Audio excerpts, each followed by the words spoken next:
Hello friends, हमारा आज का टॉपिक है कोऑपरेटिव सोसाइटीज़, जो कि fourth form of business organisations है। इसके पहले के 3 फॉर्म्स ऑफ बिजनेस ऑर्गेनाइजेशंस मैं अपने पिछले वीडियोस में पार्ट 1 और पार्ट 2 में डिस्कस कर चुकी हूँ। एक छोटा सा रिव्यू ले लेते हैं। There are 5 forms of business organisations: sole proprietorship, joint Hindu family business, partnership, cooperative societies and joint stock company. और हमारा आज का टॉपिक ऑफ डिस्कशन है cooperative societies. Friends, the word cooperative means working together and with others for a common purpose. और cooperative society की definition यहीं से निकल के आई है। कोऑपरेटिव सोसाइटी ऐसे पर्सन्स का एक वॉलेंट्री एसोसिएशन होता है जो एक दूसरे के साथ जुड़ते हैं और एक दूसरे के साथ काम करते हैं अपने मेंबर्स के वेलफेयर के मोटिव से। फ्रेंड्स, किसी भी मिडिल मैन के एक्सप्लॉयटेशन से अपने इकोनॉमिक इंटरेस्ट को प्रोटेक्ट करने के लिए ये लोग साथ में मिलकर काम करते हैं और उस मिडिल मैन को एलिमिनेट करके अपने प्रॉफिट को इंक्रीज करते हैं। कोऑपरेटिव सोसाइटीज़ के लिए जो कैपिटल आता है वो इसके मेंबर्स के कंट्रीब्यूशन से आता है, जो कि कोऑपरेटिव सोसाइटी अपने मेंबर्स को शेयर इशू करके उनसे लेती है। फ्रेंड्स, कोऑपरेटिव सोसाइटी हर एक कंट्री में इस्टेब्लिश होती है और हर एक सेक्टर में इसका एग्जिस्टेंस होता है, चाहे वो एग्रीकल्चर हो, food sector, health care, finance etcetera. हर एक सेक्टर में इसका एग्जिस्टेंस होता है। Friends, one of the best example of cooperative society is Amul cooperative venture. इसकी शुरुआत हुई थी 1946 में, जब खेड़ा डिस्ट्रिक्ट के आनंद विलेज के फार्मर्स ने मिलकर एक संगठन बनाया। उनका पर्पस था कि वो अपना मिल्क खुद मार्केट तक एक्सेस कराएं, बीच में जो मिडिल मैन है उसकी हेल्प ना लें। मिडिल मैन की वजह से उनका खुद का रिटर्न कम हो जाता था, उनको प्रॉफिट कम होता था। उन सब ने मिलकर संगठित होकर अपना प्रोडक्ट खुद मार्केट में एक्सेस कराना शुरू किया, मिडिल मैन को एलिमिनेट किया, जिसकी वजह से उनका प्रॉफिट बढ़ा। आगे चलकर अमूल वेंचर ने अदर मिल्क कोऑपरेटिव सोसाइटीज़ को ज्वाइन किया और आज ये इतना बड़ा वेंचर है। अमूल के प्रोडक्ट हर एक घर में अमूल के डेयरी प्रोडक्ट्स पाए जाते हैं। So it was the best example of cooperative society. Friends, cooperative society का रजिस्ट्रेशन कराना कंपलसरी होता है। The cooperative society is compulsorily required to be registered under the cooperative societies act 1912. Now let us discuss its features. And the first feature is voluntary membership. Friends, cooperative society की membership voluntary होती है। कोई भी person अपनी इच्छा से वो cooperative society को ज्वाइन कर सकता है और वो जब चाहे अपनी इच्छा से इसे छोड़ भी सकता है। There is no compulsion to remain a member. हाँ, मेंबरशिप लीव करने से पहले उसे कोऑपरेटिव सोसाइटी को एक नोटिस प्रोवाइड करना होता है, जो कि एक सिंपल प्रोसीजर होता है। Friends, membership of cooperative society is open to all irrespective of their gender, caste और religion। किसी भी रिलीजन का, किसी भी कास्ट का पर्सन इसका मेंबर बन सकता है। Now come to the second feature, that is legal status. Friends, cooperative society का रजिस्ट्रेशन कराना कंपलसरी होता है। आफ्टर रजिस्ट्रेशन कोऑपरेटिव सोसाइटी एक सेपरेट लीगल एंटिटी बन जाती है। दैट मीन्स इसका अस्तित्व अपने मेंबर्स से डिस्टिंक्ट होता है। किसी भी मेंबर के एंट्री या एग्जिट से इस पर इफेक्ट नहीं पड़ता है। इसके फंक्शंस कंटिन्यूसली चलते रहते हैं।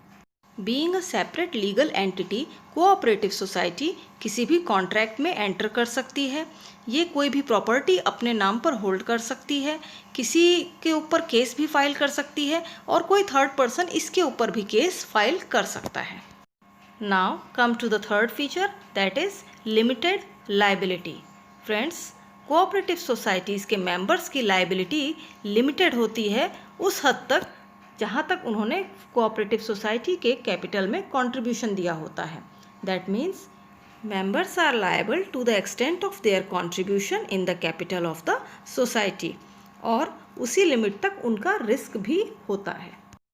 Now come to the fourth feature, that is control. Friends, cooperative society में decision making power managing committee के पास होती है। किसी भी मैनेजिंग कमेटी में कुछ सेलेक्टेड मेंबर्स होते हैं। ये मेंबर्स वोटिंग सिस्टम से सेलेक्ट किए जाते हैं। कोऑपरेटिव सोसाइटी के सभी मेंबर्स वोट देकर मैनेजिंग कमेटी के मेंबर्स को चुनते हैं और फिर ये मैनेजिंग कमेटी कोऑपरेटिव सोसाइटी से रिलेटेड सभी फंक्शन कंट्रोल करती है, सभी डिसीजंस लेती है। कोऑपरेटिव सोसाइटी का ये फीचर इसके डेमोक्रेटिक कैरेक्टर को दिखाता है। Now the last feature is service motive. Friends, cooperative society का मेन पर्पस होता है म्यूचुअल हेल्प एंड वेलफेयर के मोटिव से काम करके अपने मेंबर्स के रिटर्न्स को बढ़ाना। इसलिए कोऑपरेटिव सोसाइटी के वर्किंग सिस्टम पे सर्विस मोटिव का इम्पैक्ट बहुत ज़्यादा होता है। हर एक मेंबर सर्विस मोटिव से ही काम करता है।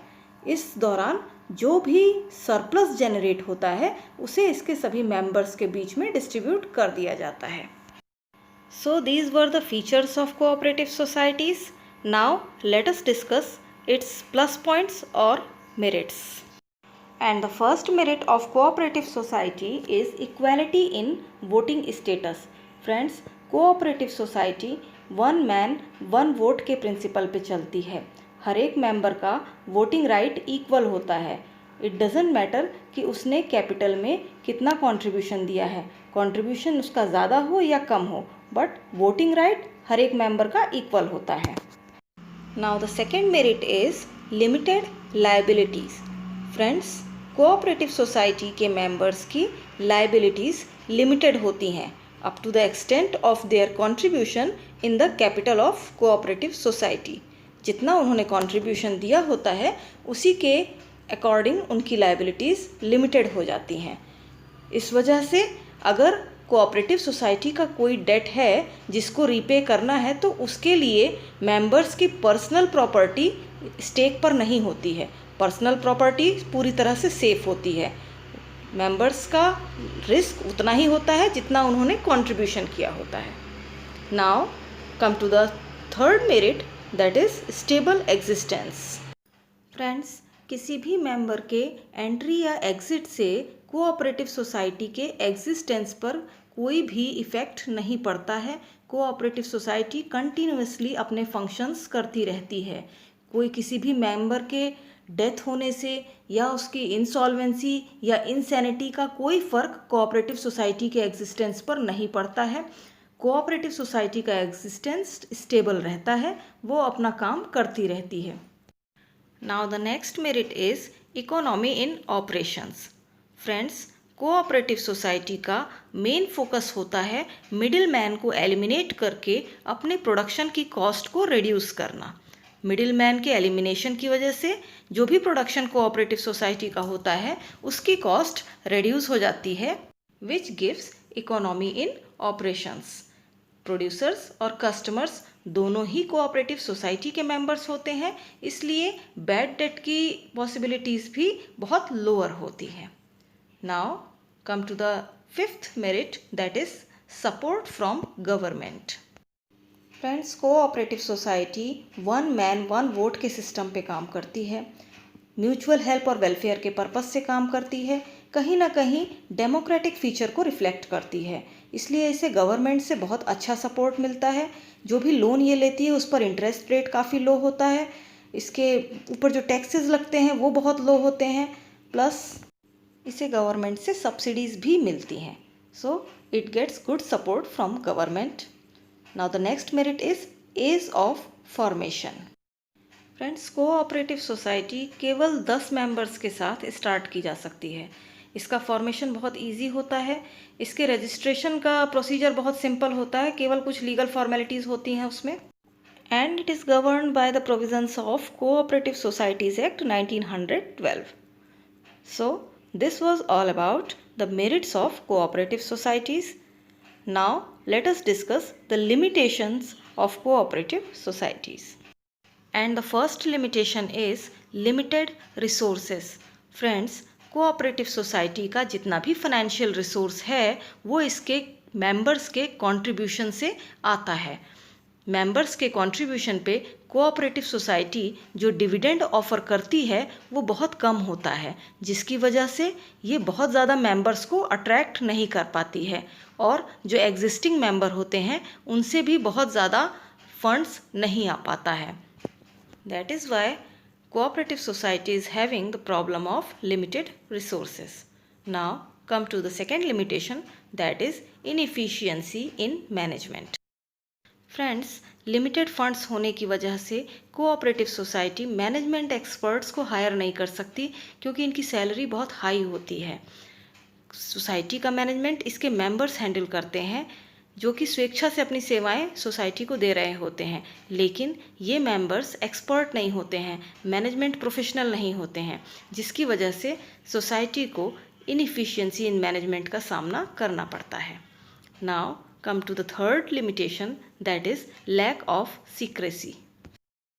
फ्रेंड्स, कोऑपरेटिव सोसाइटी की मीटिंग्स में मेंबर्स के बीच सोसाइटी के फंक्शनल एक्टिविटीज़ के रिगार्डिंग ओपन डिस्कशंस होते हैं, एज वेल एज सोसाइटी पर डिस्क्लोजर ऑब्लिगेशंस भी होते हैं according to cooperative societies act 1912, जिसकी वजह से कोऑपरेटिव सोसाइटीज़ अपने फंक्शन के रिगार्डिंग सीक्रेसी मेंटेन नहीं रख पाती हैं।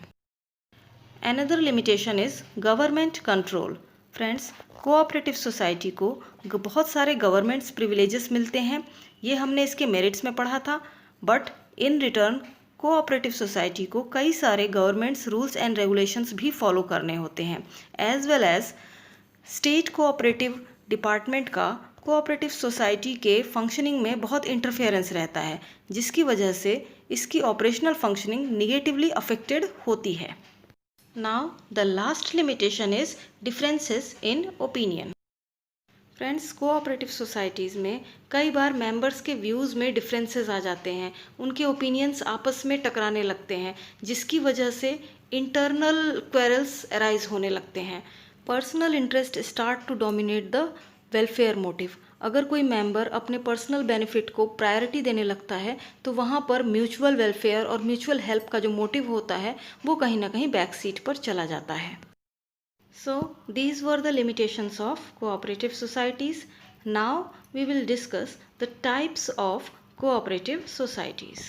There are 6 types of cooperative societies, and these are consumers cooperative societies, producers cooperative societies, marketing cooperative societies, farmers cooperative societies, credit cooperative societies, and cooperative housing societies. So now let us discuss it in detail. And the first is consumers cooperative societies. Friends, consumers cooperative societies are formed to protect the interest of consumers. इसके members वो consumers होते हैं जो reasonable prices पे good quality product खरीदना चाहते हैं। Main aim of cooperative society is to eliminate the middleman to achieve economy in operations. Consumers cooperative societies directly wholesalers से बल्क में प्रोडक्ट्स खरीदती है और उसे अपने मेंबर्स को सेल करती है। बीच में कोई मिडिल मैन ना होने की वजह से मेंबर्स को प्रोडक्ट्स डायरेक्टली होलसेल प्राइस पर मिलते हैं, यानी कि कम प्राइस पर मिलते हैं। इसमें जो भी प्रॉफिट होता है उसे कोऑपरेटिव सोसाइटी अपने मेंबर्स में डिस्ट्रीब्यूट कर देती है। डिस्ट्रीब्यूशन का आधार या तो मेंबर्स के द्वारा किया गया परचेज होता है और या फिर मेंबर्स के द्वारा किया गया कंट्रीब्यूशन होता है। Now the second type is producers cooperative societies. Producers cooperative societies are set up to protect the interest of small producers. इसके मेंबर्स वो स्मॉल प्रोड्यूसर्स होते हैं जो अपने प्रोडक्शन के लिए रीजनेबल रेट्स पे रॉ मटेरियल और इनपुट्स खरीदना चाहते हैं ताकि वो कॉम्पिटिटिव प्राइस पे अपना प्रोडक्ट मार्केट में अवेलेबल करा सकें और बड़े बिजनेस ग्रुप्स को for who are making the same products कड़ी टक्कर दे सकें। प्रोड्यूसर्स कोऑपरेटिव सोसाइटीज़ का मेन एम होता है मार्केट में जो बड़े कैपिटलिस्ट हैं उनको कड़ी फाइट देना, उनको कड़ा कंपटीशन देना और जो स्मॉल प्रोड्यूसर्स हैं उनके बार्गेनिंग पावर को इन्हेंस करना।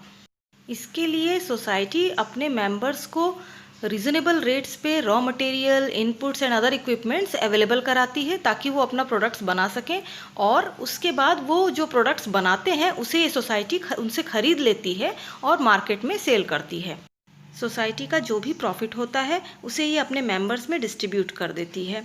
सोसाइटी का जो टोटल प्रोडक्शन होता है उसमें हर एक मेंबर का क्या कंट्रीब्यूशन है, या सोसाइटी का जो टोटल सेल है उसमें हर एक मेंबर का क्या कंट्रीब्यूशन है, इसके बेसिस पर प्रॉफिट मेंबर्स में डिस्ट्रीब्यूट होता है।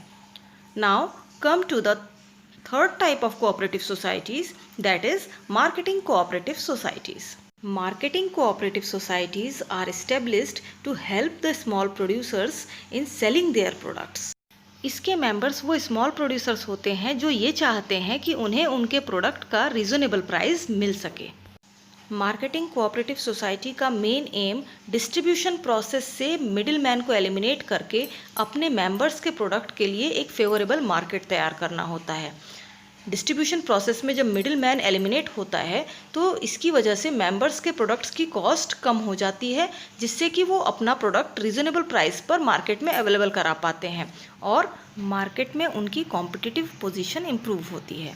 मार्केटिंग कोऑपरेटिव सोसाइटी अपने मेंबर्स के प्रोडक्ट को पूल करके उनके लिए मार्केटिंग फंक्शंस परफॉर्म करती है, जैसे distribution, warehousing, packaging etcetera. ये सारे फंक्शंस सोसाइटी परफॉर्म करती है, जिससे कि अपने मेंबर्स के प्रोडक्ट को वो रीज़नेबल प्राइस पर मार्केट में बेच सके।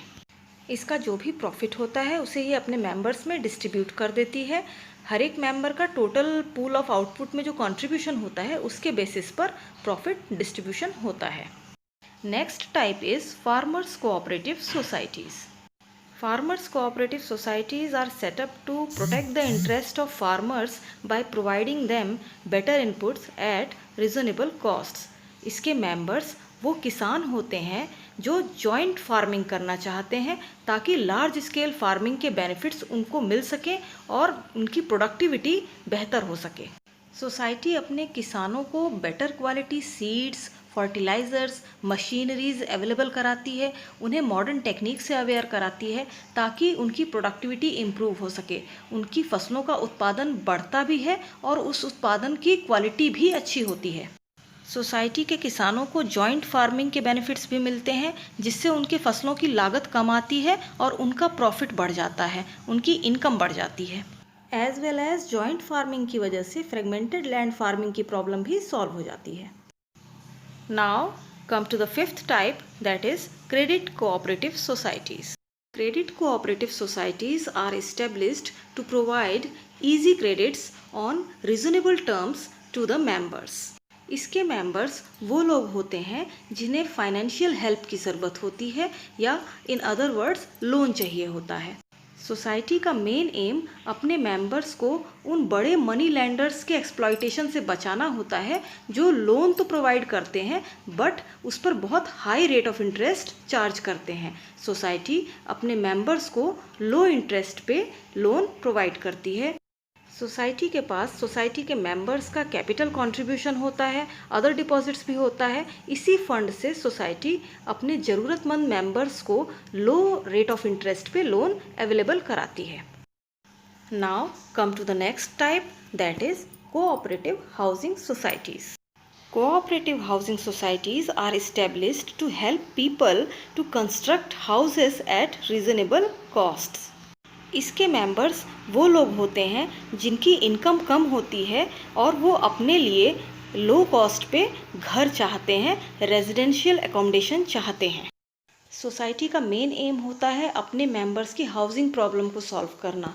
सोसाइटी अपने मेंबर्स के लिए हाउस कंस्ट्रक्ट करती है और उनको ये फैसिलिटी देती है कि वो इसका पेमेंट इंस्टॉलमेंट्स में कर सकें। किसी भी लो इनकम पर्सन के लिए इंस्टॉलमेंट में पेमेंट करना ईजी होता है। सोसाइटी अपने मेंबर्स के लिए फ्लैट्स भी कंस्ट्रक्ट करती है और उनके लिए प्लॉट्स भी अवेलेबल कराती है जिस पर वो अपनी चॉइस से हाउस कंस्ट्रक्ट कर सकें। So this was all about cooperative societies. Friends, आपको ये वीडियो कैसा लगा मुझे कमेंट सेक्शन में ज़रूर बताएं। वीडियो को लाइक करें और चैनल को ज़रूर सब्सक्राइब कर लें ताकि मेरे नेक्स्ट वीडियो की नोटिफिकेशन सबसे पहले आपको मिले। Thank you.